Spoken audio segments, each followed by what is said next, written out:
is Friday the 13th, 2014. Welcome to Lake Stephanie Bushwhack. Now when I see this, which is a closed off logging road or a Forest Service road, it means that everything outside on the other side of it is going back to the wild. You won't see any people, animals haven't been molested, it's outside of hunting season, so we should really be able to get that huge wild sense. Come on, let's go. So a lot of what we're doing in this series, you'll hear me talking about bushwhacking, and it's kind of a misleading term. What is bushwhacking? Bushwhacking is not like you would think in the movies of me running around in the jungle with a bunch of tribesmen with machetes hacking a path through the jungle. If you try to do that, you're not going very far and very fast, and you will be exhausted in a very quick order. What is bushwhacking? It's traveling off trail, traveling in between the lines, looking for deep places or prominent features that there are no trail to, or people haven't been in a long time. Usually through very thick vegetation. A lot of times travel speeds are as slow as 1/8 of a mile an hour or even slower. You know, you're lucky in a lot of places in the Olympics to be traveling off trail at any more than 1/4 mile an hour. So it's very strenuous, it's very patient and deliberate work, and it takes a lot of focus, and it's not for everybody. Sometimes I wouldn't wish some of the death marches I put myself through on my worst enemies. It requires strength, it requires patience, endurance, focus, along with confidence and ability to know your skills and your limits. You need to know when to turn around and when to say, this isn't a good idea.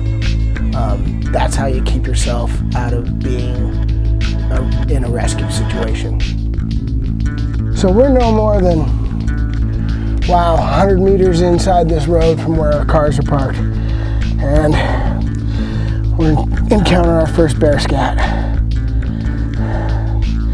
See, now that this Forest Service road is closed, bears are just like humans. They like to follow the path of least resistance. So they're going to use these roads as a highway and use them to travel around, to hunt and forage and eat.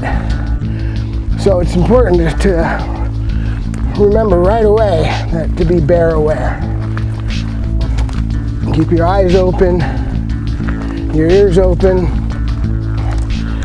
and make a little bit of noise to let them know you're coming. Hey Joe! Hey Joe! Where I bushwhack.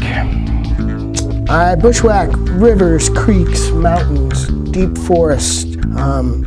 Most of the time, it's in the national forest, in between logging roads and river valleys that are, have grown back for quite a few years, and I just know that people haven't been there in a long time. So a lot of times it's on the border of the national park. That way I can get some of that park wild, along with not worrying about tearing up the national park. A lot of times these are areas that people hunt, bow hunters and stuff like that. I just like to go a little bit deeper than they would be willing to pack a large animal out. So I try to go even farther than they would go. And those are the only people that I'm really sharing these places with, are hardcore hunters and other freaks like me. Why do I bushwhack? Mainly to get away from you, to get away from humans, to get away from noise, to envelop myself in a wild situation and know that support isn't right around the corner. I do it to feel vulnerable and exposed to the wild. I do it to see places that I know people haven't been to in a very long time, or sometimes even ever. I hope. At least white men. I also bushwhack to increase my chances of observing wildlife. Especially if I'm alone, I can get out there, I can start being quiet, I can sit down for a couple hours and not move and not say a word, and start to watch the forest and the area come alive around me. Especially, you know, right around just before sunset, that's kind of like the magic time, or around dawn is another great time to settle down, be quiet, and look for wildlife. Why do I bushwhack? I do it to challenge myself and to give myself sometimes that gut check I need to know where my skills are and where my body and my shape is. Nobody coming back here. Bears being large animals and a lot like humans, they like the path of least resistance. So they're going to use these closed down roads just like we are, so they can cover more territory, browse, and get more sources of food. The fact that we've got 4 people together and the dog, we're making a lot of noise, and the more numbers in your party, statistically, the less chance you have of a hostile encounter with a bear. There's always a big debate between carrying bear spray or carrying a gun. Statistically, bear spray is your better option with dealing with a bear encounter.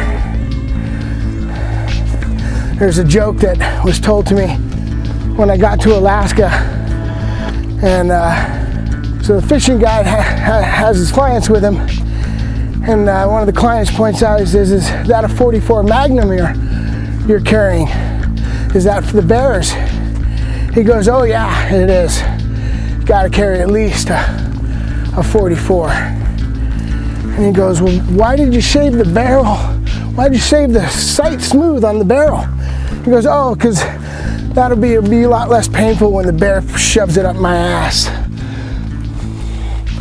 So it's kind of the attitude in Alaska about bears.